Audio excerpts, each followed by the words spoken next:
Ici, on va parler de Lucifer. Je vais vous expliquer la vraie symbolique de Lucifer, qui est en réalité Jésus. Oui, suivez jusqu'à la fin. Lucifer, ça évoque directement le mal, le diable ou la chute. Mais en réalité, la signification est tout autre. Lucifer, ça veut dire le porteur de lumière, en latin. Dans l'ésotérisme, elle symbolise la quête de la connaissance et la rébellion contre l'ignorance, l'intelligence divine qui éclaire les ténèbres.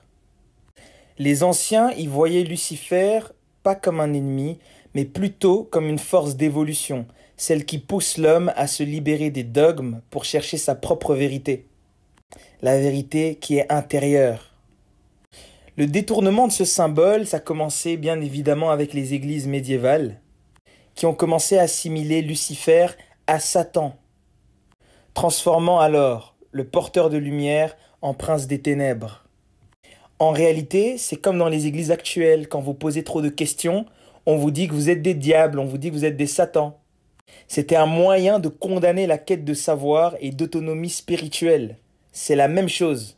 Dès que vous réfléchissez trop, vous êtes le diable, directement, parce qu'on ne veut pas que vous vous réveillez.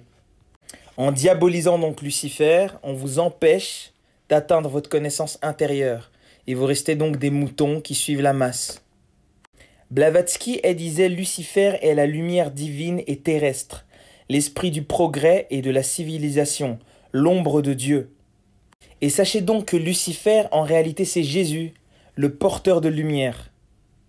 Dans l'Apocalypse 22:16, nos amis les chrétiens, vous pouvez voir, c'est noté « Je suis l'étoile du matin, l'étoile brillante du matin ». C'est la même chose. Elle représente la lumière divine offerte à l'humanité, une lumière rédemptrice qui va sauver l'humanité, cette lumière qui est en vous-même. Manly P. y disait « La lumière, qu'elle soit céleste ou terrestre, est toujours double, elle éclaire et aveugle.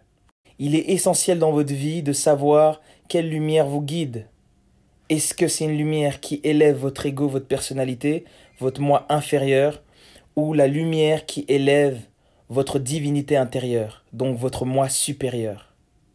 Comprenez donc que Lucifer et Jésus, dans une vision ésotérique, ne sont pas ennemis, mais deux pôles d'un même processus spirituel. Il rappelle que la lumière sans ombre est aveuglante et que l'ombre sans lumière est perdition. Lucifer, en tant que porteur de lumière, symbolise l'ombre nécessaire à la révélation de la lumière, donc le courage de questionner, et Jésus, dans cette même perspective, représente l'harmonie, l'amour universel et l'abandon de l'ego pour atteindre l'unité divine. Mais les deux sont nécessaires pour atteindre l'unité parfaite.